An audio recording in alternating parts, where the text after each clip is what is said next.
Saudara-saudari, Bapak Ibu sekalian,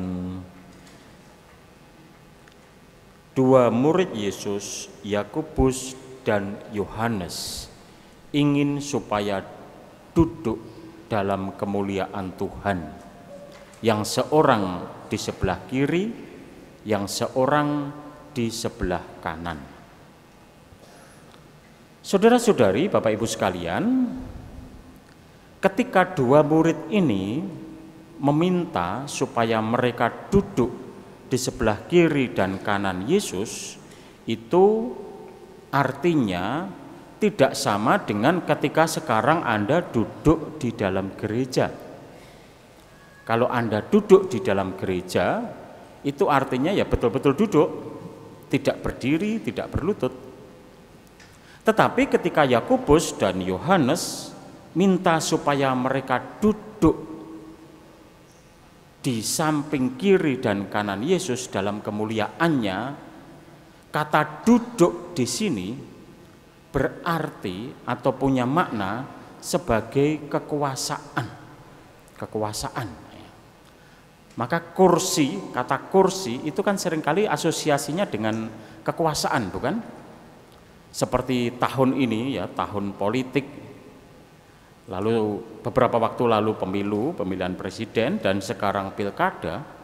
Kalau dikatakan satu partai mendapatkan kursi, ya, itu kan bukan berarti kursi yang Anda duduki, kursi kekuasaan, kursi jabatan. Saudara-saudari, manusia ini, kita semua ya, manusia kita semua membutuhkan kuasa, ya, kekuasaan.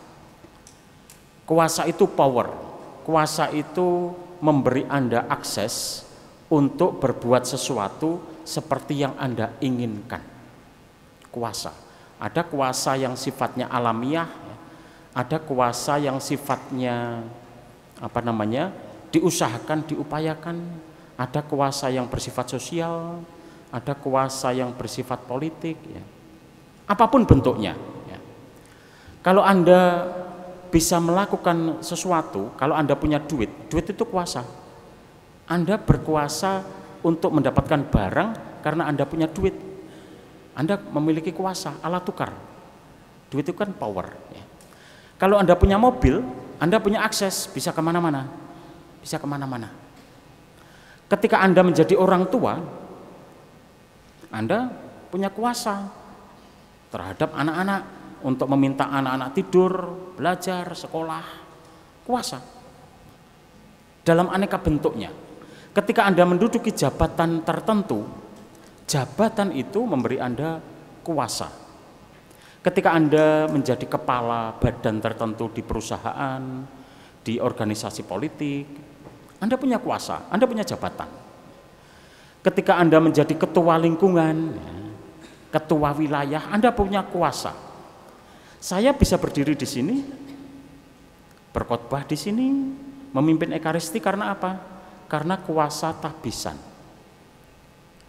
Saudara-saudari, yang menjadi masalah adalah bagaimana kita menjalankan kekuasaannya, kekuasaan yang kita miliki. Bagaimana kita memaknai kuasa yang kita miliki. Di situ masalahnya. Untuk tujuan apa kuasa itu kita miliki? Dan ini kecenderungan alamiah manusia memiliki kuasa. Anak-anak masih kecil, mereka sudah mulai belajar bahwa mereka harus punya pegang kuasa. Sekurang-kurangnya dengan menangis sejadi-jadinya, mereka punya kuasa untuk menarik perhatian orang tua. Permintaan tidak diberi, nangis, ya udah sekencang-kencangnya, punya kuasa. Nah, saudara-saudari, sekali lagi masalahnya adalah bagaimana kita memaknai kuasa yang kita miliki dan bagaimana kita menjalankannya. Maka ketika Yakobus dan Yohanes minta supaya duduk di kiri dan kanan Yesus, Yesus langsung menohok pada pemahaman mereka. Kamu tidak tahu apa yang kamu minta. Kamu itu paham gak yang kamu minta?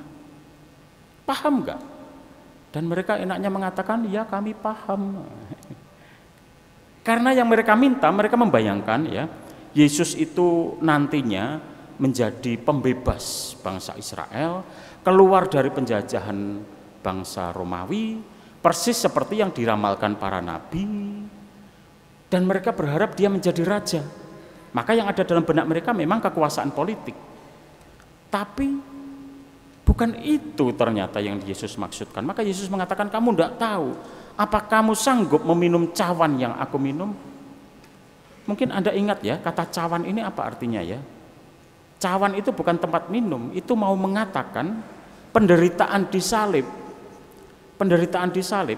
Anda ingat bukan waktu Yesus di Taman Getsemani, apa yang dia doakan? Dia berdoa, Tuhan, semoga cawan ini berlalu daripadaku. Artinya apa? Cawan penderitaan salib. Maka Yesus mau menunjukkan dan sekaligus mengubah cara berpikir mereka bahwa kuasa itu sekaligus adalah salib. Kuasa itu salib.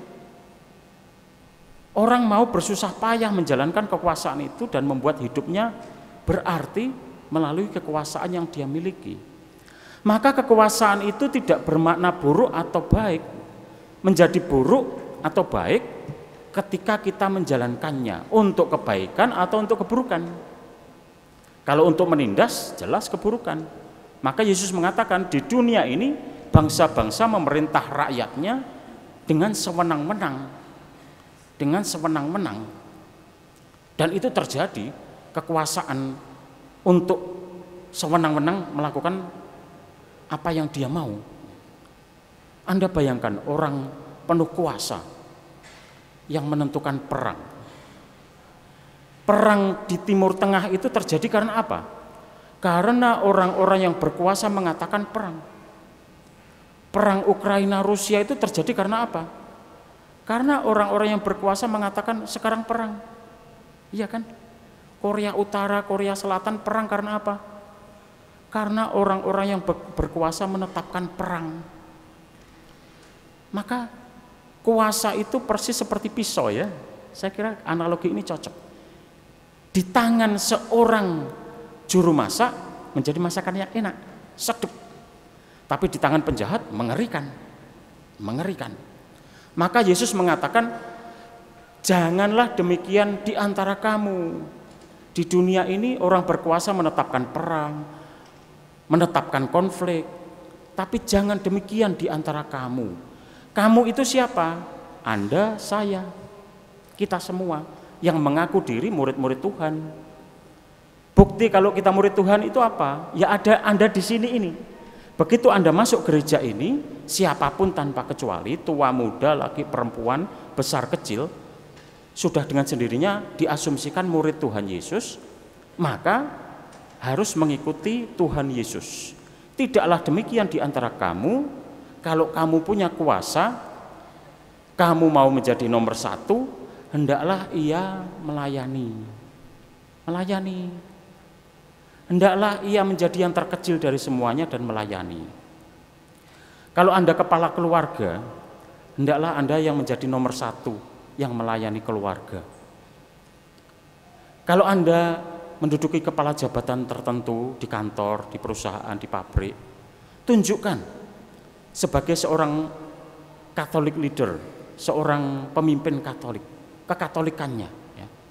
Syukur-syukur kalau dimungkinkan pasang salib di kantor Anda sebagai inspirasi, teladan bahwa Tuhan Yesuslah teladan pemimpin yang sejati, pemimpin yang memberikan dirinya. Dunia ini menjadi beradab karena para pemimpin memberikan diri. Anda bayangkan kalau dunia diisi oleh pemimpin yang egois, yang kejam, betapa hancurnya hidup manusia. Pemimpin yang tidak mau memberikan diri. Maka kita baik kalau mulai dari kelompok-kelompok terkecil, dari keluarga, dari lingkungan, dari wilayah. Dan syukur kalau Anda punya jabatan, punya kuasa di kantor, di perusahaan, di organisasi politik. Gunakan kekuasaan itu seturut teladan Tuhan. Kuasa itu kita butuhkan, jabatan itu kita butuhkan, tetapi bukan untuk kepentingan kita sendiri, tetapi agar kita punya akses dan pengaruh untuk mewartakan kabar baik Tuhan. Maka Anda menjadi apapun, di organisasi politik, di partai, di perusahaan, di organisasi-organisasi kemasyarakatan, monggo silahkan, dudukilah jabatan dan kekuasaan, tetapi gunakanlah itu seturut teladan Kristus yang memberikan dirinya. Kalau kita nggak punya jabatan, kita mau mengubah apa? Tapi kalau kita punya jabatan dan kuasa, lalu kita bisa membuat perubahan yang lebih baik. Untuk perubahan yang lebih baik. Dan untuk itulah Kristus menjadi teladan pemberian diri, Bapak Ibu sekalian. Karena Kristus datang untuk melayani, bukan untuk dilayani. Dan ini harus dimulai dari kelompok-kelompok terkecil kita, keluarga, lingkungan, wilayah. Saya sebagai Romo seringkali sangat sedih ya, kalau lingkungan-lingkungan wilayah ada perpecahan, ada konflik, ada pertengkaran karena orang berebut pengaruh, karena orang berebut jabatan, karena orang berebut keinginan menjadi yang nomor satu. Kalau Yesus datang ke lingkungan Anda, wilayah Anda, Yesus akan mengatakan, kamu gak tahu apa yang kamu minta, kamu gak tahu apa yang kamu kejar.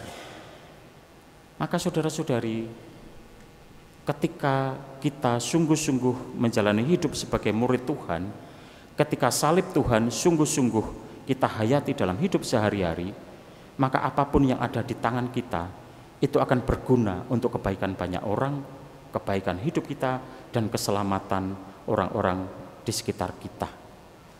Tetapi kalau kita melupakan pesan-pesan Tuhan, lalu kita mengikuti ego kita sendiri, lalu apapun yang di tangan kita akan menjadi sarana kejahatan dan keburukan. Itulah pentingnya menjadi murid Tuhan, bukan hanya nama. Menjadi Katolik bukan hanya nama baptis. Menjadi Katolik sungguh-sungguh mengalir dalam darah kita, dalam sikap pelayanan kita setiap hari. Semoga Tuhan memberkati kita sekalian. Amin.